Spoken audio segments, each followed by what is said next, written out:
Hello guys, in this video I'm going to show you where can you find additional customization options in the AppLock application.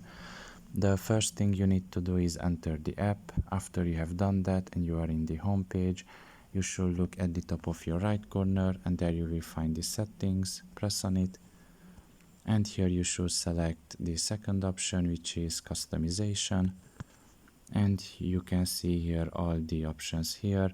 So you can unlock an animation if you want to. You can see that you can activate or deactivate notifications, adaptive fingerprint, vibrate on touch, vibrate on in incorrect, and invisible lines.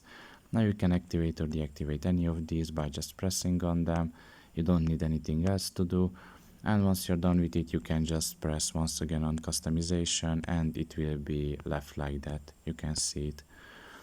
So pretty much this is all about it. I hope this video was helpful to you. Thank you for listening and see you next time. Bye bye.